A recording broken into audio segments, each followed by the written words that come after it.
Okay, good morning, everyone. Happy Friday. I know we're a little early, but so my name is John Prisby. I'm with the Biometrics and Identity Technology Center. So I'll take a minute just to sort of explain who I am, where we work, what we do. So in short, people are probably very familiar with DARPA. We're sort of the DARPA version for the homeland, focusing on long-term research, in my case, biometrics and identity for homeland security. And kind of more specifically, a lot of what we do is research, development, test, and evaluation. It's the government, so we had to make an acronym. So you'll probably see a number of them throughout this presentation. In general, it's DHS has identity kind of woven through everything.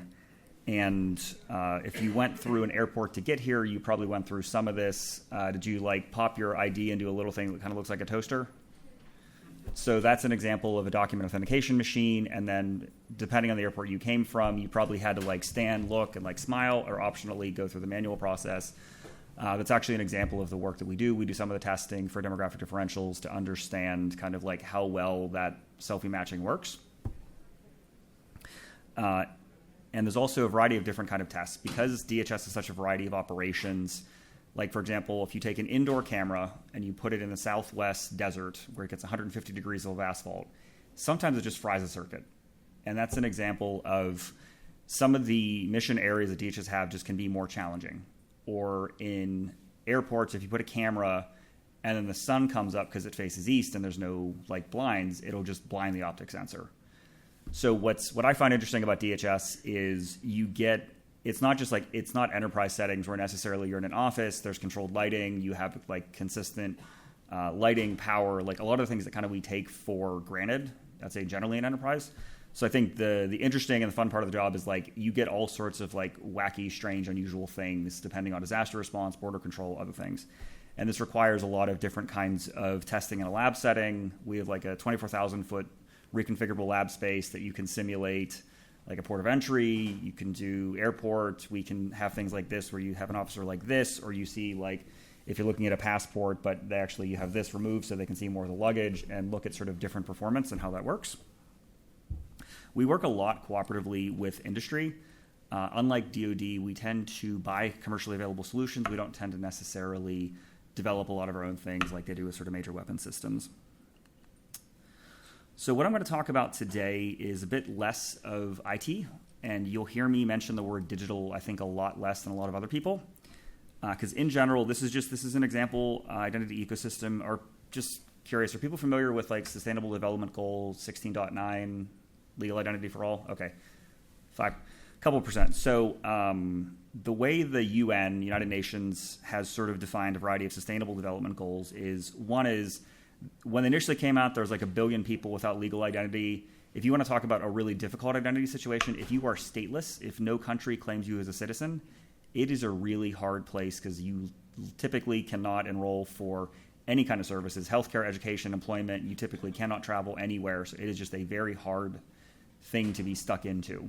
You see it a lot with refugees, displaced people, others. So what this defined is identity ecosystem is sort of looking at when you take the journey of someone's born, you live, and you die. And what are all of the institutions, the documentation, the systems that you interact with, not just IT, but a lot of this is paper-based. So here, you're born, you get a birth certificate, you typically go to the Social Security office to get your parents go on your behalf. When you're old enough, they typically give you the documents to you, you'll get a state ID. Often that is people want to drive, so it's around 16 to 18. And then there's a whole set of, we're very federated ecosystem. There's some things like care providers, healthcare is birth, also vital statistics. You've got Social Security serves as kind of a core hub for both social insurance, but also enumeration of, the SSN is used for a lot more than just giving you when you're 65 what you need. It's used for Medicare enrollment. It's used for identifying just about lots of things it was never intended kind of for in the 30s.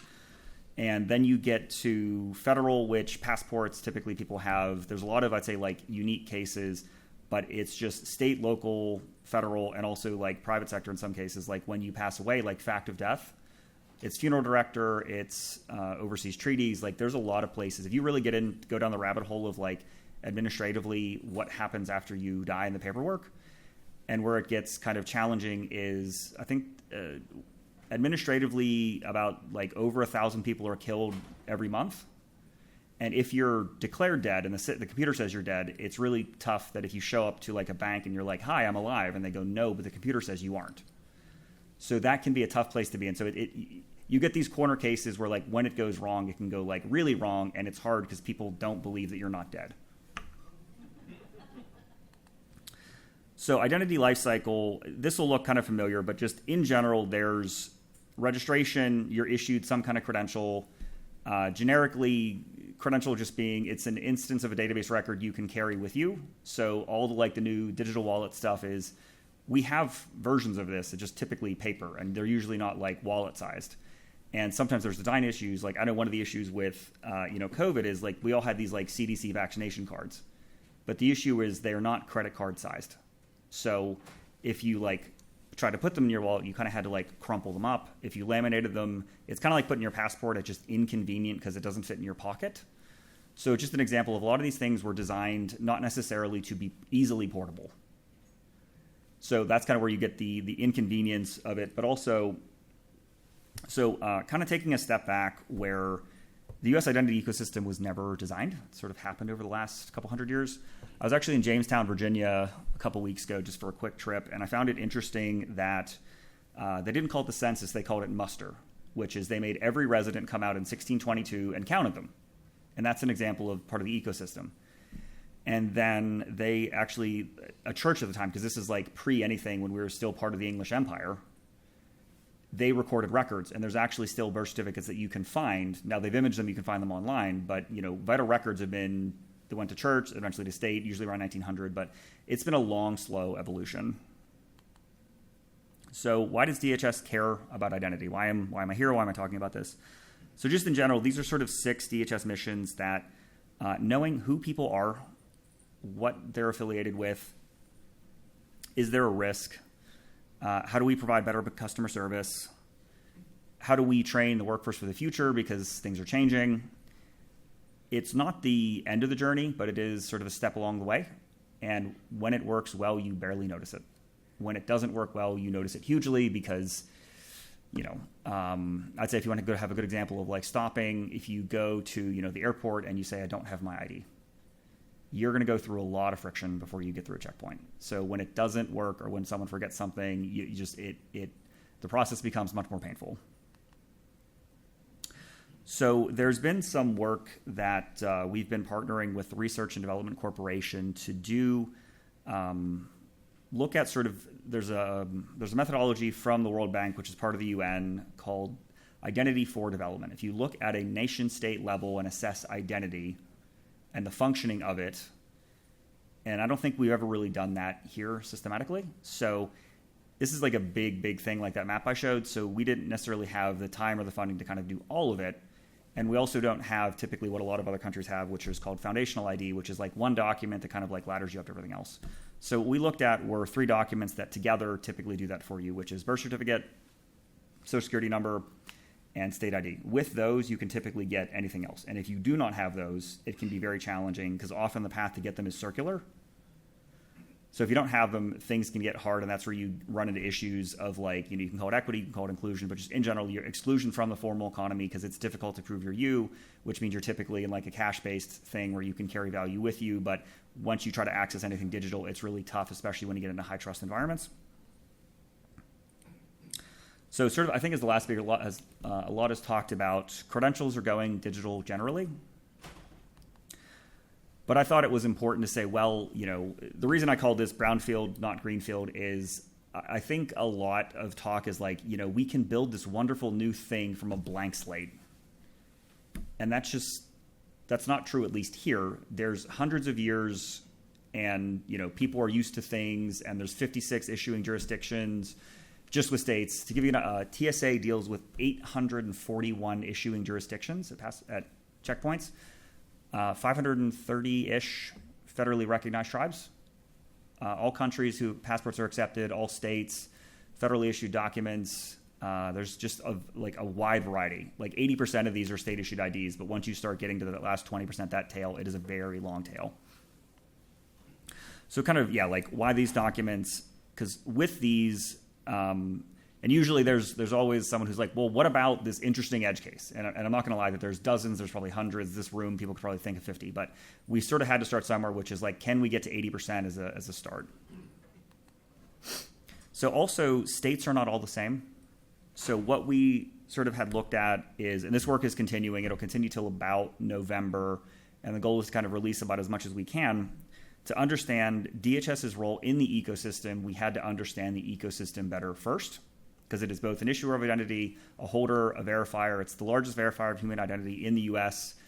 I think every day TSA screens 2 to 3 million people. CBP sees a couple million at the border, and that's not even counting the online stuff. So when you get to verification transactions, it is very large. And I-9, if you start a new job, you go through you have to prove things. So there's E-Verify. There's a lot of different cases when you really start digging into it. If anyone has a boating license, Coast Guard gets involved in issuing those, just to kind of give a sampling. So we looked at 7 different states across dimensions, including like size, rural, urban, how many states do they border, and what progress are they making in terms of issuing like a digital version of things that they currently issue paper versions of. And also it's been looking at legal and regulatory. People, fans of The Office? No. Okay. Then this will fall flat. I'm going to do it anyway. So Michael, at one point, he's the manager. He's kind of clueless. He's not doing so well financially, so he's advised to declare bankruptcy. So he gets up in a chair and he screams very loudly, "I declare bankruptcy." And then Oscar, the accountant, has to explain it doesn't really work that way. It doesn't matter what you say about you. You actually have to go through a process, go to court. The point being, generally, nobody really cares about what we say about ourselves. Unless maybe you're like a celebrity or very well known. If you go out and declare that you are this name, you are the president, you are whatever, you're not really going to be believed generally. So we care about what institutions say about you. So that was to sort of look to say, well, credentials, and not just digital identity, but credentials, which is just a much more scoped thing. When you look at governmental jurisdictions, where are they sort of moving, and how do we understand the dimensionality of the U.S.? Because this stuff takes time. And human identity is multi-sectoral, so there's been a lot of good work done in healthcare, because humans are people, and biometrics is the measurement of biology. So it was to look to understand why are American lifespans shorter than other countries in the OECD, and more practically, rather than just hand waving about it, what can actually be done? And there's recognition in healthcare that you need to understand social determinants of health, which are things that are not specifically provider behavior or conditions that affect you. So this gets into things like measuring access to healthcare. How far are you from the local doctor's office? Do you have access to transport? If you don't have a car, you're on a bus route. Is your provider on the bus route? What's your literacy? A lot of things that really just get into socially what determines like health span, not just how long you live, but the quality of life. And actually, when you look at, to give an example inside DHS of where statistics are used, there's a thing called the Social Vulnerability Index. The Centers for Disease Control puts this out.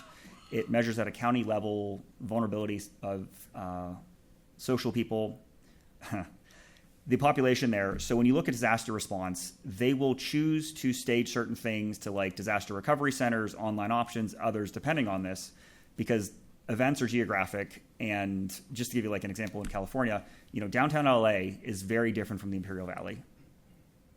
So we can't just paint with a broad brush and say the US is the same kind of everywhere. And this was to look at vital records underpin. I mean, I would say vital records are not great for security because they're intended as public health documents. They're intended for like morbidity and mortality statistics. So birth certificates are very difficult to verify, but it's the root kind of what we have. And also this gets into this thing when we looked at, or are currently looking at undocumented, if you're a naturalized citizen or if you're born here, because you almost live in entirely different countries when it comes to governmental identity records. If you're not a United States citizen, it typically starts as biometric based, and you're coming from another national identity ecosystem than entering ours. Where this, it's actually easier to translate some of the government stuff because there's long held existing processes, but if anyone comes and tries to get like a credit card, because that's where you get this split between government records and commercial data brokers, together this, forms the whole composite of like, what is our identity trail kind of here? So this was just try to take a step back and at least understand a bit deeper on the government record side. And I also think that we tend to have very like memories of goldfish here. We don't like have a good sense of history. A lot of people are like, well, why aren't digital credentials moving faster? Shouldn't we be here already? Like it's 2024. Why can't we just use everything on our phone? And that's where I thought it was interesting. There's been some reporting that just sort of went through like the history of the driver's license. I don't mean digital. I mean like the thing we have today. And it took 60 years because the first one was like people are being killed by these carriageless horses. This is dangerous. We really need to have people sort of like control this and test it and ensure it because it's causing a lot of danger and upsetness in cities. And I found it interesting that it took almost 60 years to literally just put a photo on it. Some of the early ones, like a typewriter or handwritten, and you'd be handed it, and it just had your name on it. It took another 30 years to put a mag stripe, so I'd say like the first digital kind of anything, because you could swipe it. 2005, Real ID passed. I think it was December 22 before American Samoa, the last jurisdiction, could even issue Real IDs. So that took almost 20 years. 2020s, all the jurisdictions offer. So if we look at mobile driver's license, the standard for in-person presentation passed in 2021. That wasn't that long ago. So comparatively, it's not going to take us, I think, 60 years to get states there. This is just the recent map that I pulled from AMVA. I actually had to pull it more recently because it keeps changing so fast. But I think the 24 states, based on, I'd say, 2 weeks ago, they're somewhere in the process of interoperable implementations that are standards-based. So comparatively, this thing is moving at light speed, like 30 times faster than historically. I think understanding identity processes, so this is looking at like the first 3 steps here looks at if you take the case of Real ID, the DMV kind of owns that part of validating the identity, issuing the credential you take with you. The last half, you take the example of showing up at an airport checkpoint. That's TSA of taking the credential the DMV issued, verifying it, and then letting someone through access to the facility. The point being, generally, identity processes are nested. So someone's output is someone's input, and a lot of cases there can be unintended ripples of someone changes something through their own process. It doesn't necessarily think about either the upstream or the downstream users. And this can have major impacts on people. To give an example, Puerto Rico in 2010 revoked every birth certificate they ever issued. This affected 3.1 million people. Also, most people don't think about the birth certificate. You throw it in a drawer, you pull it out every once in a while if you need it. So you had people who, in some cases were, in their 80s, and they go to, okay, well, I need to get my passport or something. And they go, sorry, we can't legally accept this. And I go, what do you mean?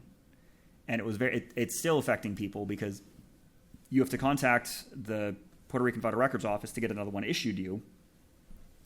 And it was sort of a very slow, very drawn out renewal cycle because vital records never expire. Birth certificates, like Social Security cards, live for the entire duration of a human life. And unless you lose it or get it reissued, you don't ever have to, unlike IDs that are good for a certain fixed period of time. So point being is the way that we've sort of been applying this within the department is looking at 3 different use cases. I don't have it here because the work's still ongoing. Looking at individual and household programs for FEMA, disaster assistance, and secondly, looking at refugees entering the country, and third, looking at Real ID and its place in the ecosystem, because generally that kind of covers, I'd say, like not all of the DHS areas, but it covers a broad swath of like biometric understanding, looking at when you have an event and how to recover from that, and looking at where there's a governance role with Real ID, how do changes to that when you start looking in the future with like the inclusion of digital credentials. So it's been trying to say is it's difficult to make informed evidence-based policy or other decisions, program decisions, unless we understand where we are right now. So we put together, I'd say it's calling it a model may be generous, but what we have in government as tools isn't fancy. But you can assume people have Excel and they have PowerPoint. So literally what we put together is a set of reusable templates that you can say, okay, I'm going to define my part of the process. And it's kind of like the mosaic. You can just take different pieces, fit them together, and over time you'll stitch them. You take a step back and say, now I see a fuller picture. So it's been understanding what identity evidence is accepted over what channels to have a process and output something, and then that can be connected to the next thing upstream. And the Excel template is a very long questionnaire that goes through kind of understanding equity, fraud, coverage, populations, others. It asks a lot of questions and fills in census and other statistical data that exists, so that way people, by going through it, you can choose your own adventure, but at least by going through this list, you will be able to maybe think about things or consider things you may have overlooked, because knowledge within government of identity processes is like really asymmetric. Some places know a lot about certain things. Lots of places don't know a lot. In some cases, people think they know a lot that may or may not be true. So looking ahead to digital credentials, I'd say and specifically I think the next 5 or 10 years, it's going to build on the existing foundation we have, which is a bit of a chaotic mess. And if we don't fix that, that's going to be challenging. To give an example, I was talking to a federal prosecutor and FBI agent a couple weeks ago where a dentist had access to vital records, and his password was his first name and last initial. So that was taken, and someone was able to create vital records. This is in the news. This individual created a death certificate to avoid paying child support. They created multiple birth certificates. So it's looking at, these are vital record, and I think it is true. They are vital because they are the root of everything. But you look to, I wouldn't even say necessarily zero trust. It's just like basic hygiene. And it is critical infrastructure in the sense that it lets us prove who we are to then access lots of other things. And there's a need, I think, to translate for those communities to understand something basic like password rotation, others. So balancing technology with population need, we shouldn't just advance blindly because the technology's there. It is easy to leave people behind if you don't actually consider or model or simulate. So I'm not advocating for necessarily a incredibly sophisticated technology choices, but I think just using basic models, literally just building a process flow and then creating a Monte Carlo analysis, or just understanding what if, because right now there is not that level of intentionality with a lot of things. So as one example, this is some applied work we did of if you put a mobile driver's license in a credential service provider flow, how does that change that proofing process? This is something we're going to release publicly. So if this is hard to take photos or others, it'll be on a website soon. But in general, it was looking at just the opportunities, the customer experience. And what we sort of realized is it's not like a straight replace for DocAuth. It's better, because what's different is the attributes on it are, signed and attested to by the issuer. The only attribute in a core bundle, not necessarily according to usually the 63 spec, is Social Security number. So you can get this, and the person can use this with a lot of attributes that may be fresher or may be more authoritative than existing commercial records, depending on the jurisdiction and the quality of sort of how things are going. An example of how I think we're kind of looking at this now to go forward is, if you look at disaster response, one of the things that happens is in person, you will just see these incredibly long lines of people, survivors, and they'll have, they're stressed, they're tired, and they're just waiting because their house was maybe just destroyed and they've been slept for 2 days. So the idea here is, well, why can't we pre-stage identity like we pre-stage water or any other resource? Say, look, get your driver's license on your phone. You can prove you easily. You can apply online. At event sites, power can be provided, telephony can be provided through either Wi-Fi hotspots or satellite or other that can let people use their phones. So this could actually, it's a demand model. So if we can reduce the concurrency of people in line, just think put up a sign look, if you can figure out how to use this MDL thing, great. And that means it's one less person in line to be served. If you can't do the traditional thing, and it's a way of saying, could we look at how we responsibly embrace new things while not necessarily cutting off service from people who either do not know, do not choose, or are unable to, for any other reason, use this? How can they still get the benefits and services they're entitled to?